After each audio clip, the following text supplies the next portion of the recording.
CA बनने के लिए 12th बेसिस पर सीए के लिए अप्लाई कर सकते हैं या ग्रेजुएट होना ज़रूरी है? बिल्कुल है। चाहे पॉलिटिशियन हो, चाहे बिजनेसमैन हो, चाहे आईएएस हो, चाहे आईपीएस हो, चाहे एक छोटा सा दुकानदार भी हो, बिल्कुल। तो सीए की टेबल पर तो सबको आना है। बिल्कुल आना है। इसलिए सभी डरते हैं। प्यार के चक्कर में पड़े आप कि नहीं पड़े? ऐसा हो सर नहीं मुझे राहुल गांधी या नरेंद्र मोदी?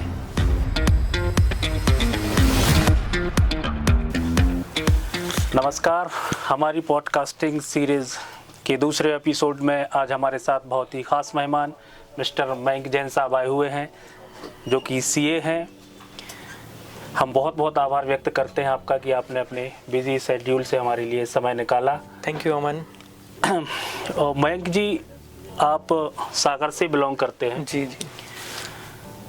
आप सीए बने, बहुत लोगों का सपना होता है ज़िंदगी में सीए बनना, पर वो वहाँ तक नहीं पहुँच पाते हैं। ऐसी क्या खूबी थी आप में कि आप इस सीए के मुकाम को हासिल कर पाए? सर खूबी तो मैं अलग से नहीं बता सकता। मुझे ये नहीं पता था कि मुझे करना क्या है जीवन में। मेरे को जैसे भी किसी ने बताया कि ये चीज़ होता है, ये सबसे बड़ा कोर्स होता है सीए का, जैसे आईआईटी होता है इंजीनियरिंग में, वैसे ही सीए होता है। जब मुझे स्कूल में किसी ने बताया तो मेरी रुचि उसमें बढ़ गई। मैं धीरे धीरे उस लक्ष्य की तरफ बढ़ता गया। और जैसे ही मैंने अपना सागर शहर से जब इंदौर आया मैं, तब मुझे एक्चुअल पता चला कि सीए होता क्या है। तब मेरी और रुचि बढ़ी इसमें, और धीरे करके एग्ज़ाम्स के थ्रू, टीचर्स के मार्गदर्शन के माध्यम से धीरे मैंने इस मुकाम को पाया। अन्यथा मुझे इसके बारे में कुछ जानकारी पहले से तो नहीं थी या मैंने कभी मन बनाया हो। चूँकि क्या है कि जो कॉमर्स सब्जेक्ट है, ये किसी बचपन में किसी को ये नहीं पता होता कि ऐसा कुछ हमें पढ़ाई भी करनी होगी। 11वीं में पहली बार हम कॉमर्स सब्जेक्ट को पढ़ते हैं, तो हम स्कूल से निकलने के पहले हमारे पास सिर्फ और सिर्फ 2 साल होते हैं सब्जेक्ट के बारे में जानने के लिए। तो जब मेरी 12th हुई तब मुझे इसके बारे में जानकारी प्राप्त हुई। और फिर हमारे सागर में एक क्लासेस हैं और अतुल जैन सर उसको पढ़ाते हैं, सृजन क्लासेस के नाम से। तो उन्होंने मुझे इसका मार्गदर्शन दिया। तब से मैं इसको धीरे एनरोल किया और फिर इंदौर आके मैंने इसको कंप्लीट किया। 12th में आपका सब्जेक्ट क्या रहा था? मेरा कॉमर्स था, प्लस एडिशनल में मैंने मैथमेटिक्स लिया था। तो जो बच्चे नॉन कॉमर्स बैकग्राउंड से हैं, अगर वो सीए बनना चाह रहे हैं, जी। तो क्या वो सीए के लिए तैयारी कर सकते हैं कि सीए बनने के लिए कॉमर्स बैकग्राउंड होना ही ज़रूरी होता है? देखिए क्या है कि हमारे पास बहुत एग्जाम्पल्स हैं। इंजीनियर्स हैं जिन्होंने इंजीनियरिंग करने के बाद भी सीए किया। कुछ लोग ऐसे हैं जिन्होंने 12th में जिनका पीसीएम था, उसके बाद भी उन्होंने सीए किया। तो इसमें क्या है कि चूँकि क्या है ना कि ये जो सब्जेक्ट है ये 2 साल ही हम पढ़ते हैं, नया है हमारे लिए, तो इजीली ये अडेप्टेबल है कोर्स। सीए बनने के लिए 12th बेसिस पर सीए के लिए अप्लाई कर सकते हैं या ग्रेजुएट होना ज़रूरी है? नहीं, दोनों चीज़ कर सकते हैं इसमें। 12th के बाद हमारे पास इसमें 3 स्टेजेस हैं। एक फाउंडेशन होता है जिसका पूरा एग्ज़ाम जो है वो 11th-12th की स्टडीज़ के बेसिस पे है। फिर इंटरमीडिएट है, ये सेकंड फेज होता है इसका। देन इसके बाद सीए फाइनल है। तो इसमें दोनों फेजेस हैं। अगर जैसे कोई व्यक्ति इसके बारे में सोचता है 12th में, तो वो तभी एनरोल कर ले। अदरवाइज अगर उसका ग्रेजुएशन हो भी जाता है तो इस सिस्टम में, सीए फील्ड में एक डायरेक्ट एंट्री सिस्टम है। वहाँ से भी आदमी ग्रेजुएशन करने के बाद भी इसको एनरोल करके कंप्लीट कर सकता है। आपने सीए किया हुआ है, आप अपने फील्ड का काम कर रहे हैं। जी। पर आप कभी उस फील्ड से बोर हो जाएं, हाँ। और आप हटना चाहें कि अब मुझे ये काम नहीं करना है, कुछ और करना है, जी। तो कुछ और रास्ते क्या खुले होते हैं सीए के लिए? देखिए मेरा ये मानना है कि कभी सीए फील्ड में कोई बोर नहीं हो सकता, क्योंकि क्या है, जहाँ पैसा है वहाँ सीए है। ऐसी कोई फील्ड नहीं जहाँ पैसा नहीं है।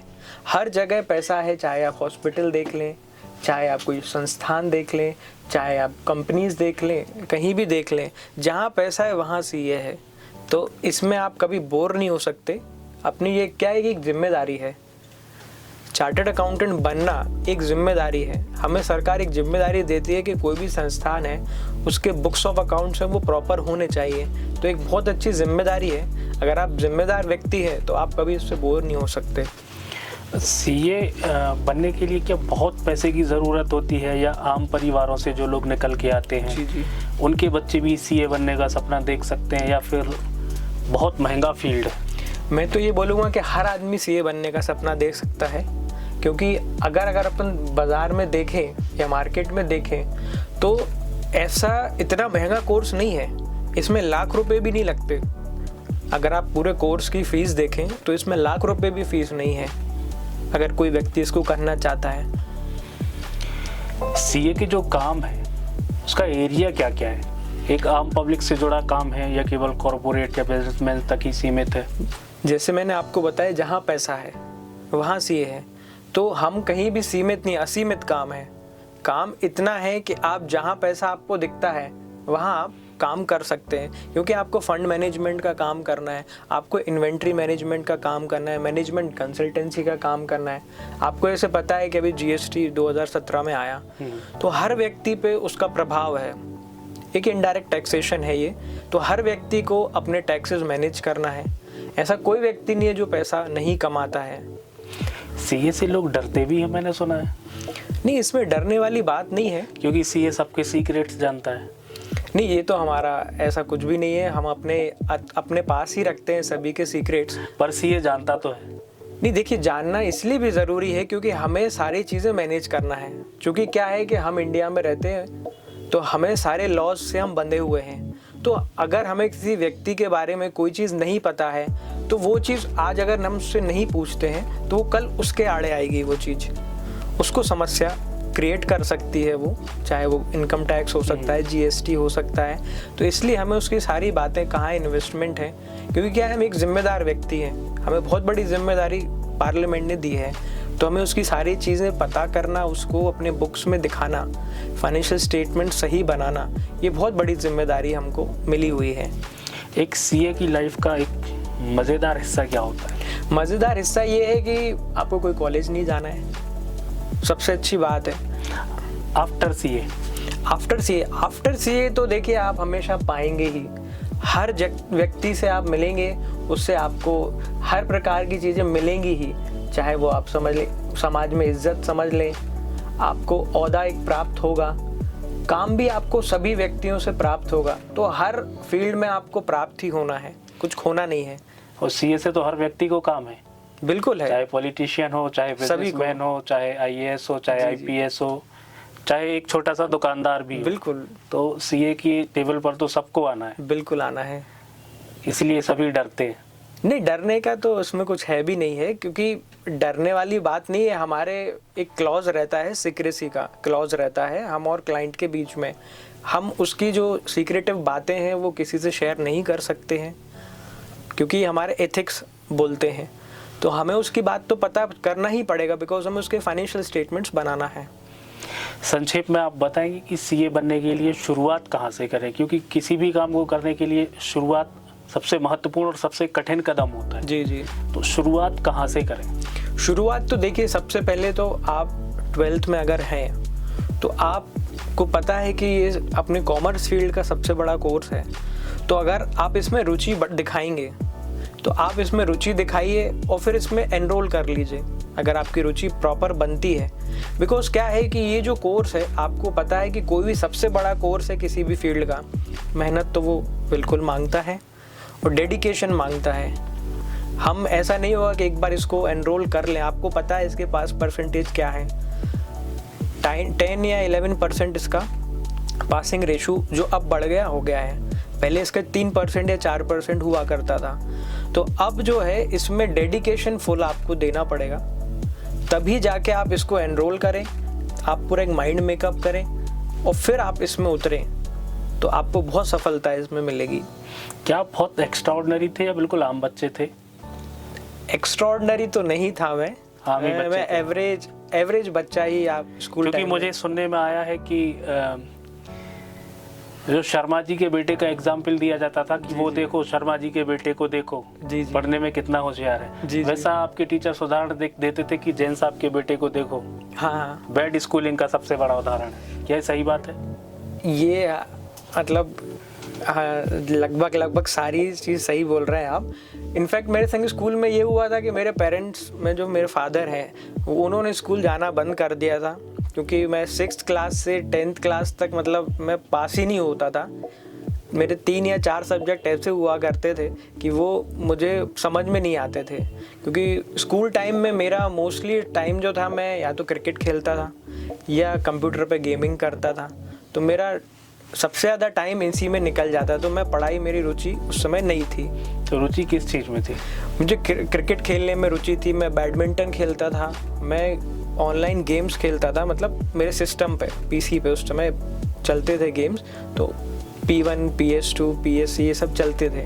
एक सर आपने ये PS का बताया, क्रिकेट का बताया, तो इसी से एक प्रश्न निकलता है कि हजारों बच्चे हैं जी जी जिनको हम जानते हैं कि उनका सपना है कि मुझे क्रिकेटर बनना है, जी जी पर वो कहते हैं कि पूत के गुण पाले में दिखते हैं, हमें भी दिख रहा है कि ये बन ही नहीं पाना है, जी जी और फिर भी वो उसी पैशन को पकड़ के रहे, फिर 4 दिन क्रिकेट खेला, फिर 6 दिन बैडमिंटन खेला, जी जी फिर PS खेलने चले गए। तो इन सब चीज़ों का उसकी एजुकेशन पर क्या इम्पैक्ट पड़ता है और इन चीज़ों को उसको कैसे फेस करना चाहिए? मेरा इस चीज़ में ये मानना है कि हम जिस पोजीशन पे आज, जैसे मान लीजिए आज स्कूल में है या कॉलेज में है, एज द केस में भी, अगर स्कूल में है तो हमारा मैक्सिमम टाइम लर्निंग पर होना चाहिए।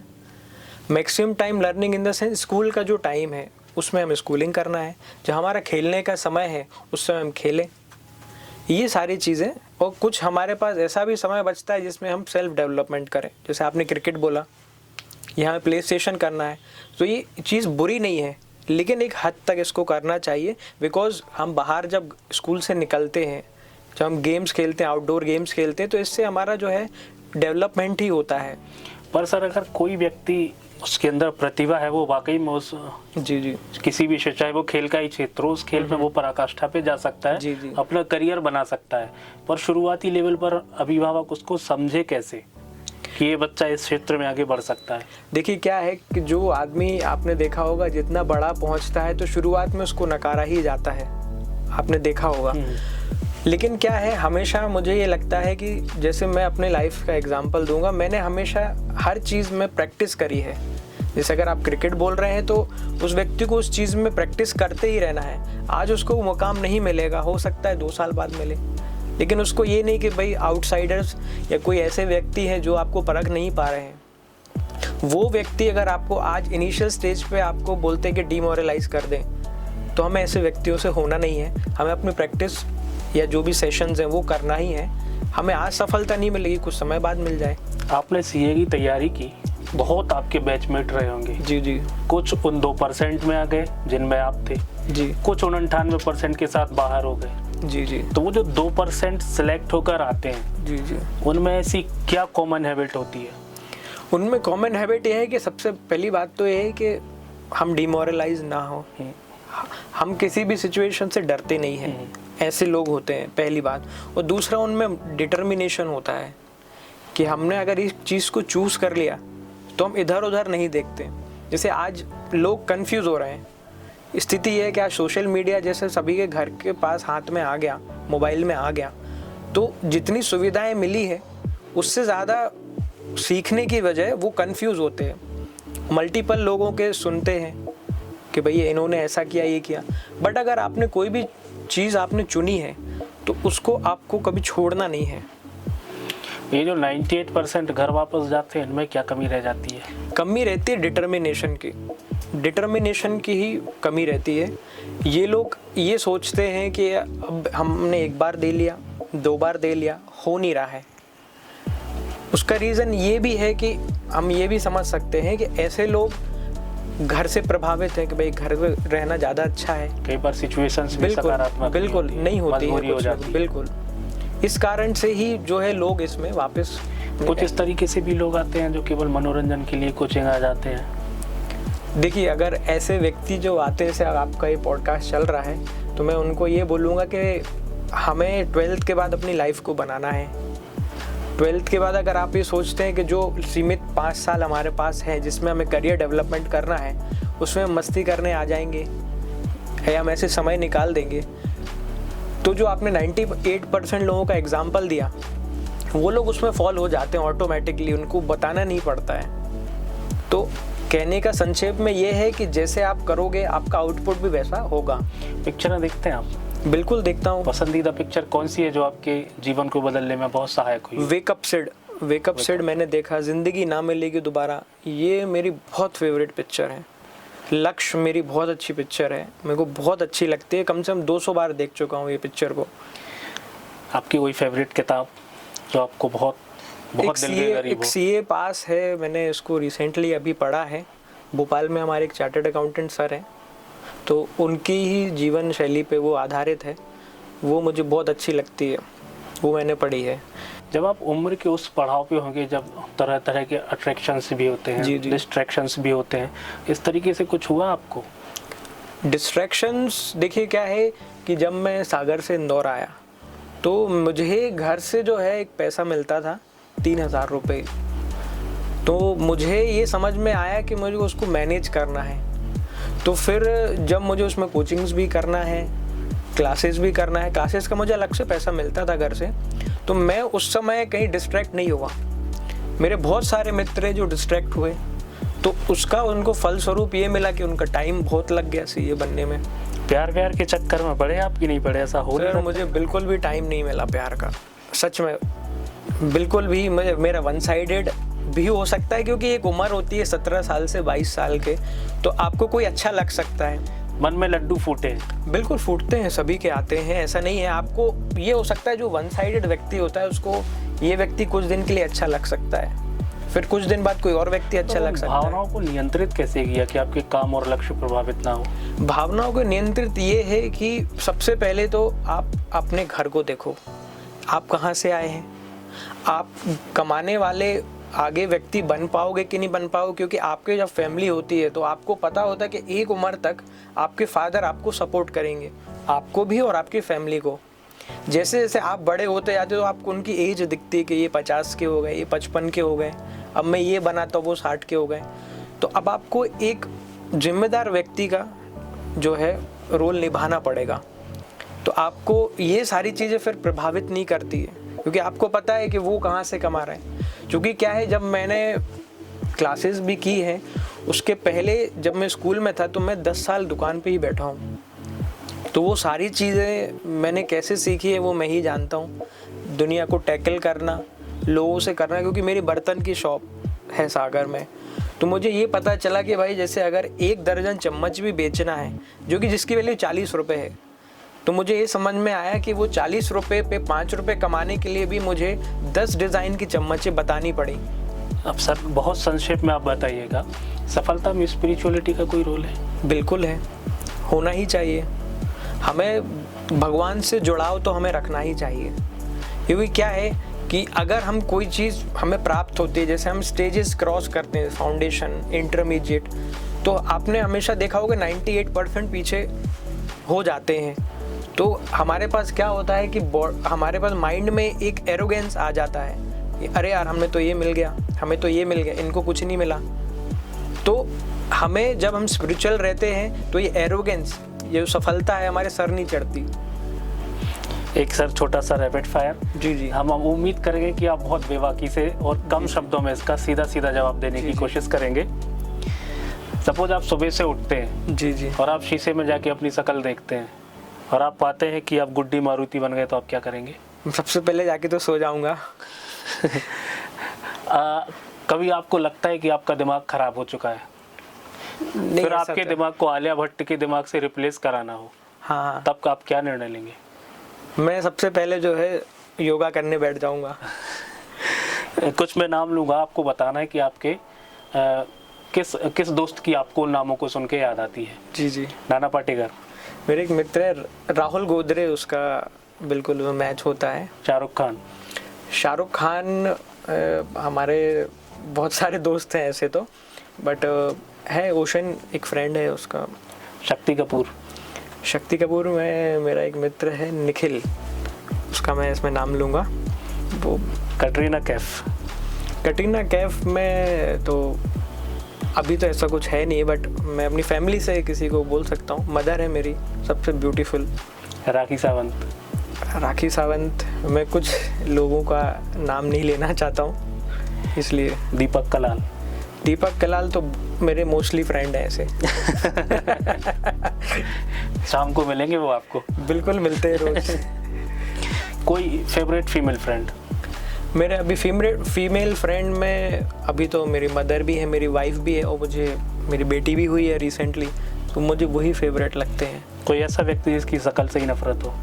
नहीं, ऐसा तो कभी हुआ नहीं मेरे साथ, ऐसा कोई व्यक्ति है नहीं है। मेरा मोस्टली सभी से कोलैबोरेशन करने का रहता है मन, तो ऐसा मेरे साथ कोई भी ऐसा व्यक्ति नहीं जिसके साथ मेरा ऐसी भावना हो। राहुल गांधी या नरेंद्र मोदी? मुझे नरेंद्र मोदी जी बेटर लगते हैं। राहुल गांधी जी थोड़ा सा अभी उनको और भी मेहनत करना पड़ेगा। अखिलेश, सचिन पायलट? सचिन पायलट जी। बहुत बहुत धन्यवाद मयंक जी आपका कि आपने समय निकाल कर हमारे पॉडकास्ट की सीरीज़ में अपना मूल्य समय दिया और अपने विचार रखे। निश्चित तौर पर हम सभी लोगों ने उसका लाभ उठाया है। जी। बच्चे भी खूब लाभ उठाएंगे। बहुत एंटरटेनिंग और बेबाकी से आपने जवाब दिए। बहुत बहुत धन्यवाद है। और आगे भी आपसे निवेदन करेंगे कि इस तरह का सहयोग हमारे लिए बना रहे। बिल्कुल, क्योंकि आप वो लोग हैं जो एक रास्ता पार करके निकल चुके हैं जी, और ऐसे अभी हजारों लोग हैं वो उसी रास्ते पर जाने वाले हैं। हाँ। आपके अनुभवों का उनको लाभ निश्चित तौर पर मिलेगा। बिल्कुल। और उनके जीवन में खुशहाली आएगी। बहुत बहुत धन्यवाद आपका। Thank you Aman, thank you.